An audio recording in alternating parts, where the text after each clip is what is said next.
சாத்தான்குளம் தந்தை மகன் கொலை வழக்கில் மதுரை மாவட்ட நீதிமன்றம் அதிரடி தீர்ப்பு. குற்றஞ்சாட்டப்பட்ட 9 காவலர்களுக்கும் இரட்டை மரண தண்டனை விதித்து உத்தரவு.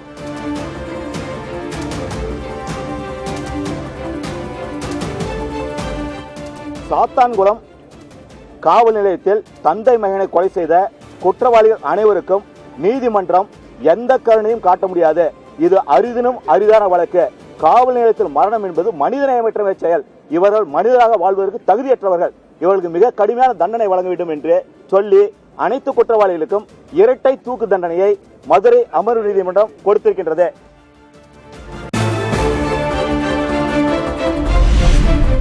சாத்தான்குளம் வழக்கில் குற்றவாளிகள் 9 பேருக்கும் சேர்த்து மொத்தமாக 1,48,00,000 ரூபாய் அபராதம் விதிப்பு. பாதிக்கப்பட்டவர்களுக்கு வழங்க வேண்டும் என தீர்ப்பில் உத்தரவிட்ட மதுரை மாவட்ட நீதிபதி முத்துக்குமரன்.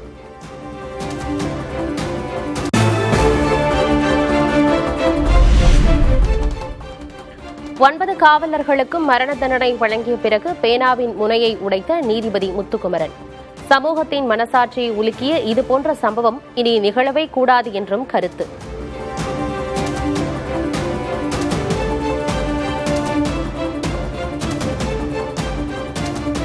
மனித கண்ணியத்தை மீறுவதாக உள்ளது. இது ஒரு சமூகத்திலே ஒரு பெரிய தாக்கத்தை ஏற்படுத்தி உள்ளது. எனவே இதை நீதிமன்றம் சாதாரணமாக கடந்து செல்ல முடியாது. இவர்கள் திருந்துவதற்காக வாய்ப்புகளை கொடுக்க வேண்டும் என்ற எண்ணம் நீதிமன்றத்திற்கு இல்லை.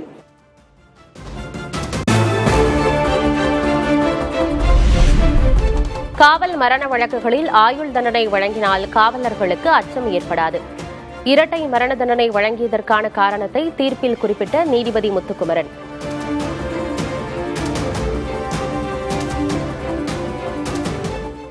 வெறுமனே இதற்கு ஒரு தண்டனை, நமக்கு ஒரு ஆயுள் தண்டனை தானே கொடுப்பார்கள், 14 வருடம் நாம் வெளியே வந்து விடலாம் என்று எதிரிகள் நினைத்திருக்கலாம். ஆனால் இந்த வழக்கில் உங்களை அப்படி விடுவதற்காக இந்த நீதிமன்றம் தயாராக இல்லை என்பதை நீதிபதி அந்த தன்னுடைய தீர்ப்பிலே சொல்லியிருக்கின்றார்கள்.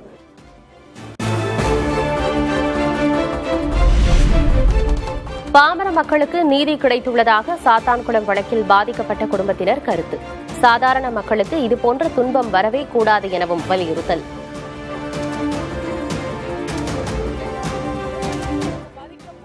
இன்னைக்கு கிடைச்ச நீதி எல்லா பாமர மக்களுக்கான கிடைச்ச நீதி. நீதிமன்றத்தை நம்பினதுக்கு நீதிமன்றம் எங்களுக்கான நீதியை வழங்கியிருக்காங்க. இனிமே இது போல ஒரு குடும்பம் பாதிக்கவே படக்கூடாது.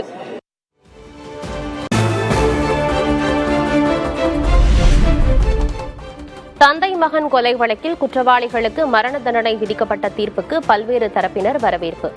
சாத்தான்குளத்தில் பொதுமக்களுக்கு இனிப்புகள் வழங்கி வணிகர்கள் கொண்டாட்டம்.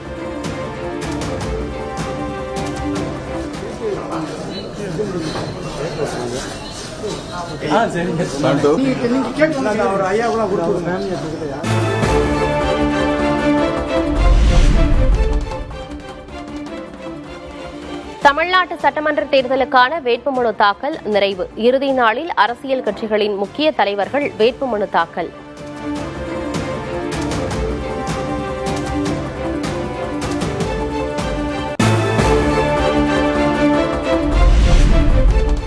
புதுச்சேரியில் பாஜக வேட்பாளர்களை ஆதரித்து உள்துறை அமைச்சர் அமித் ஷா பரப்புரை. மோடி அரசு அமைய வேண்டும் என பேச்சு.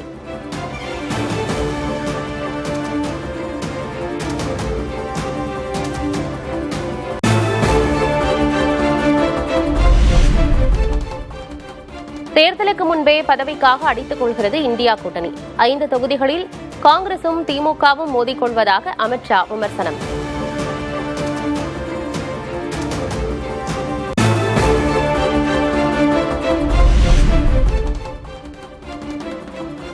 ராகுல் காந்தி எப்போதும் கனவுலகத்தில்தான் இருக்கிறார். பெட்ரோல் டீசல் விலை இந்தியாவில் உயரவில்லை, பாகிஸ்தானில்தான் உயர்ந்துள்ளது என அமித் ஷா பதில்.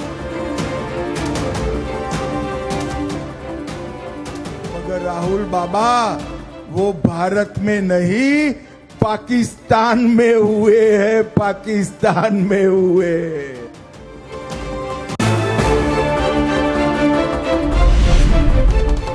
புதுச்சேரியில் காங்கிரஸ் மற்றும் அதன் கூட்டணி வேட்பாளர்களை ஆதரித்து பரப்புரை செய்த ராகுல் காந்தி லாஸ்பேட்டை மைதானத்தில் நடந்த பொதுக்கூட்டத்தில் தேர்தல் அறிக்கையையும் வெளியிட்டார்.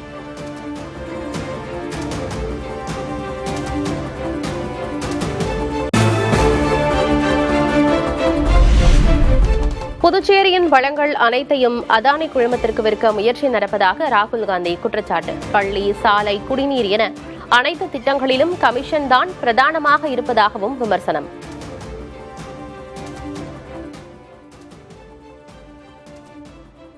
Puducherry to belong to Mr. Adani.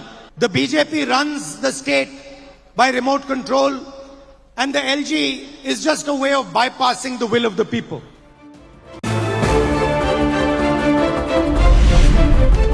புதுச்சேரியை மண்ணின் மைந்தர்களை ஆள வேண்டும். துணைநிலை ஆளுநர் ஆள்வதை ஏற்க முடியாது. துணைநிலை ஆளுநர் மூலம் அரசை பாஜக ஆட்டி படைப்பதாகவும் ராகுல் காந்தி விமர்சனம்.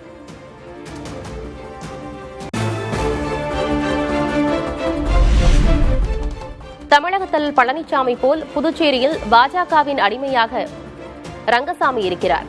புதுச்சேரி பரப்புரையில் திமுக தலைவர் மு.க. ஸ்டாலின் கடும் விமர்சனம்.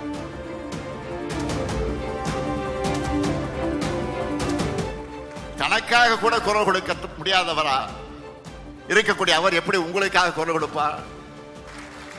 தமிழ்நாட்டில் கிடைச்ச அடிமை பழனிசாமி மாதிரி தான் புதுச்சேரியில் ரங்கசாமி விளங்கி இருக்கிறார்.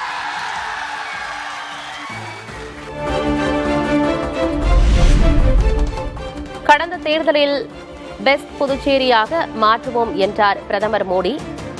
பெஸ்ட் புதுச்சேரி, வர்ஸ்ட் புதுச்சேரி ஆகிவிட்டது. எந்த முகத்தை காட்டி புதுச்சேரியில் பிரதமர் வாக்கு சேகரிக்க வருகிறார் என திமுக தலைவர் ஸ்டாலின் கேள்வி. மாண்புமிகு பிரதமர் மோடி அவர்கள் என்ன சொன்னார்னா, அப்போ பெஸ்ட் புதுச்சேரியா ஆக்குவோம்னு சொன்னார்.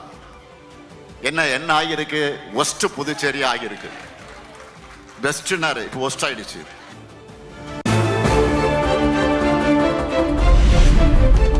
தமிழகத்தை நகராட்சியாகவும் புதுச்சேரியை ஊராட்சியாகவும் மாற்ற பாஜக முயற்சி என மு.க. ஸ்டாலின் குற்றச்சாட்டு. புதுச்சேரியில் மக்களால் தேர்ந்தெடுக்கப்பட்ட முதல்வருக்கு மதிப்பு இல்லை எனவும் சாடல்.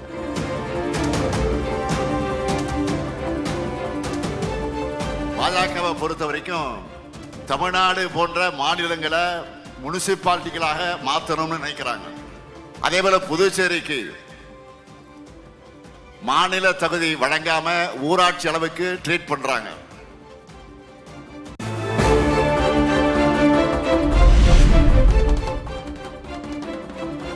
புதுச்சேரிக்கான தேர்தல் அறிக்கையை வெளியிட்டார் சீமான். புதுச்சேரியை எப்படி ஆள வேண்டும் என்ற நாதகவின் கனவே தேர்தல் அறிக்கை என்றும் விளக்கம்.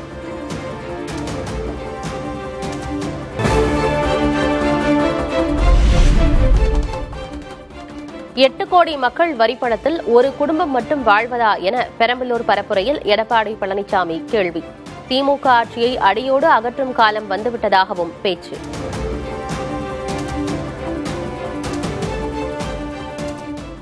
ஒரு குடும்பத்துக்கு தான் அந்த கட்சி இருக்குது.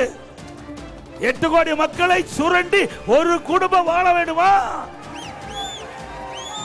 அதுக்கு முடிவு கட்டுவீங்களா இந்த தேர்தல்ல?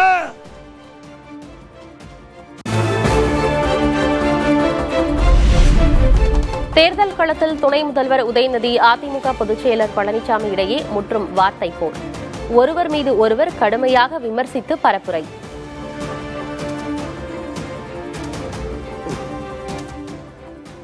இன்னைக்கு நான் இங்க யாருக்கால் லோக்கல்ல விட மாட்டேன் அப்படின்னு டெல்லிக்கு போய் மோடியோட காலை புடிச்சு தொங்கிட்டு இருக்கிற நம்பர் 1 இந்தியாவுடைய நம்பர் 1 முரட்டு அடிமை எடப்பாடி பழனிசாமி அவர்கள். அவருடைய அனுபவம் எனக்கு கிடையாது. எவ்வளவு ஆணவ பேச்சு!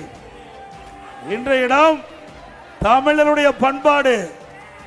ஒரு பொறுப்பு கிடைக்கின்ற பொழுது ஒருவரிடம் ஆசி பெறுவது தவறா? தவறா?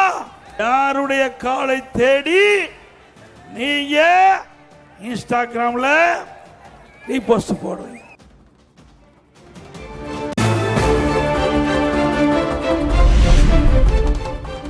சென்னை சைதாப்பேட்டையில் செவ்வாயன்று விஜய் மேற்கொள்ள இருந்த பரப்புரை திடீர் ரத்து.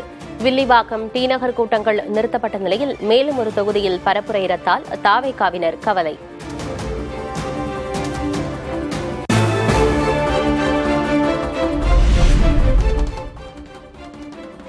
ஒரு மணி நேரம் அனுமதி கொடுக்கப்பட்ட நிலையில் தாவேகா தான் பரப்புரையை ரத்து செய்தது. சென்னையில் விஜய் பரப்புரை ரத்து விவகாரம் தொடர்பாக காவல்துறை விளக்கம்.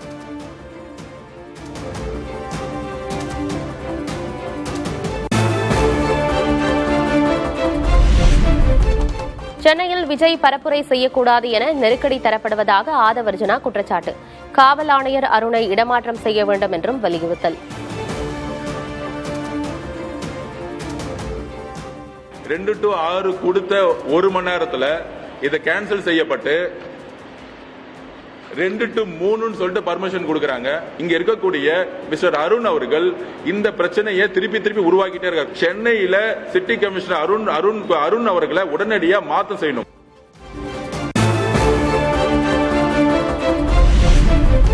திமுக என்றாலே வாரிசு அரசியல் என மத்திய அமைச்சர் பியூஷ் கோயல் விமர்சனம். திமுகவில் தொண்டர்களுக்கு வாய்ப்பே கிடைக்கவில்லை என்றும் குற்றச்சாட்டு.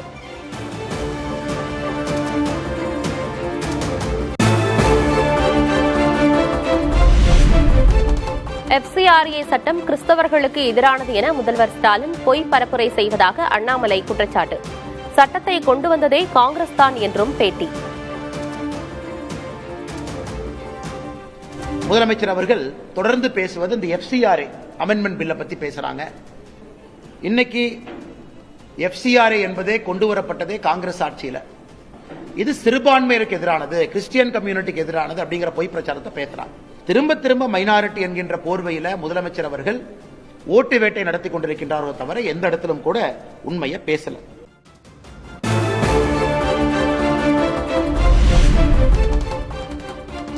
உள்ளதும் போச்சு என்பது போல் செந்தில் பாலாஜிக்கு கரூரும் கோவையும் போக போகிறது. பாஜக மாநில முன்னாள் தலைவர் அண்ணாமலை பேட்டி.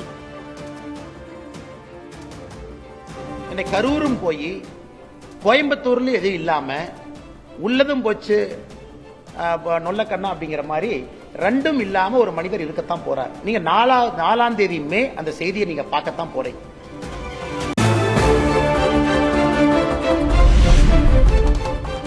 திமுக சேர்த்து வைத்திருந்த போலி வாக்காளர்களை SIR மூலம் தேர்தல் ஆணையம் நீக்கியுள்ளது. போலி வாக்காளர்கள் நீக்கத்தால் சென்னையில் திமுக கூட்டணிக்கு தோல்வி நிச்சயம் என டிடிவி தினகரன் பேச்சு. சென்னை மாநகரில் 16 தொகுதிகளிலும் 75,000 வாக்குகள் நீக்கப்பட்டிருக்கிறது. அவை அனைத்தும் போலி வாக்குகள். இந்த முறை இங்கே உறுதியாக தேசிய ஜனநாயக கூட்டணி வெற்றி பெறப் போகிறது என்கிற பயத்திலேதான் முதலமைச்சர் எதையோ பேசுகிறார்.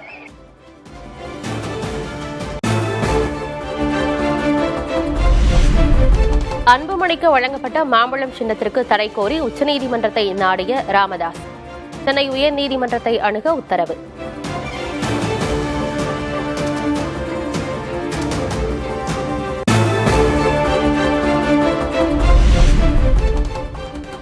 மதுரை மேலூர் தொகுதி காங்கிரஸ் வேட்பாளர் முன்னாள் MP விஸ்வநாதனுக்கு கட்சியில் எதிர்ப்பு. வெளியூரைச் சேர்ந்தவர் என கூறி காங்கிரசார் வாக்குவாதம்.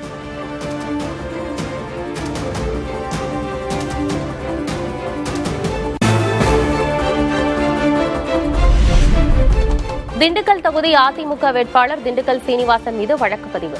வேட்புமனு தாக்கல் செய்யும் போது நல்ல நேரம் கேட்டு அதிகாரிகளுடன் வாக்குவாதம் செய்ததால் நடவடிக்கை.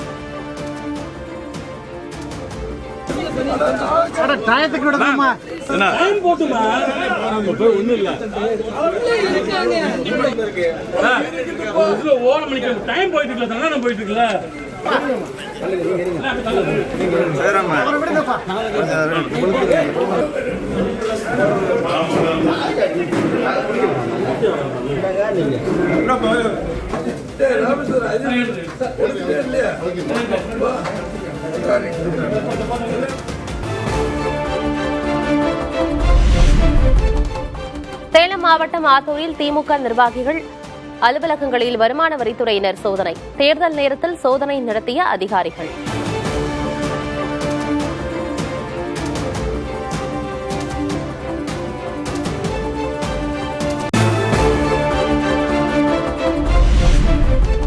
சென்னையில் இடி மின்னலுடன் பரவலாக கோடை மழை.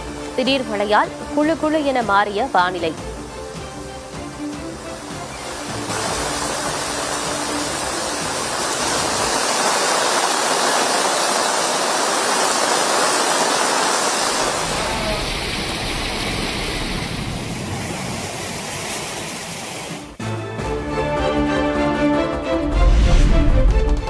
காஞ்சிபுரம் மாவட்டம் ஸ்ரீபெரும்புதூரில் கொட்டிய கனமழை. பலத்த காற்றுடன் பெய்த மழையால் குளிர்ந்த மண்.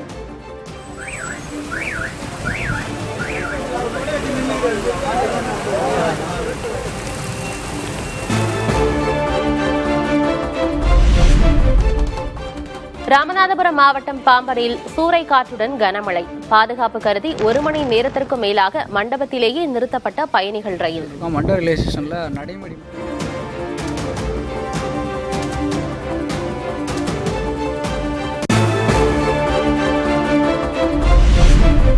திருச்சி மற்றும் சுற்றுவட்டார பகுதிகளில் பலத்த சூறைக்காற்றுடன் பெய்த கனமழை.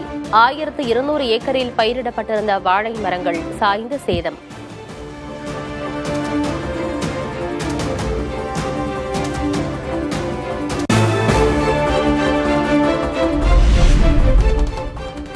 ஆபரண தங்கத்தின் விலை சவரனுக்கு 1440 ரூபாய் உயர்வு. ஒரு சவரன் 1,11,920 ரூபாய்க்கு விற்பனை.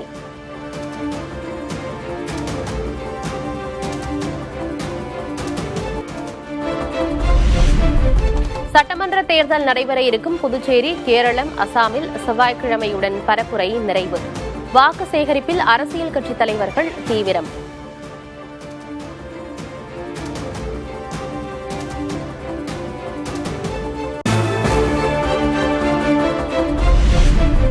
ஒரே நாடு ஒரே தேர்தல், பொது சிவில் சட்டம் ஆகிய 2 முக்கிய திட்டங்கள் குறித்து சரியான திசையில் விவாதங்கள் நடைபெறுகின்றன.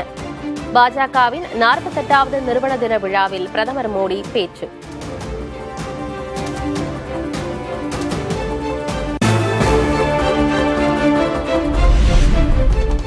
சபரிமலை தங்க நகை முறைகேடு விவகாரத்தில் கேரள முதல்வர் பினராயி விஜயனை காப்பாற்ற பிரதமர் மோடி முயற்சி. திருச்சூரில் நடந்த பரப்புரையில் ராகுல் காந்தி பேச்சு.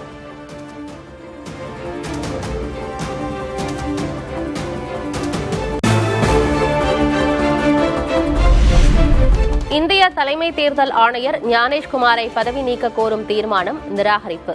5 மாநில தேர்தல் நடக்கும் நிலையில் எதிர்க்கட்சிகளின் கோரிக்கையை நிராகரித்தார் மக்களவை சபாநாயகர் ஓம் பிர்லா.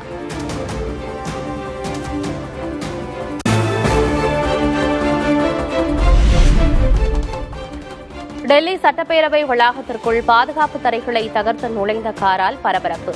உத்தரப்பிரதேச பதிவு எண் கொண்ட காரை இயக்கியவரை பிடித்து காவல்துறை விசாரணை.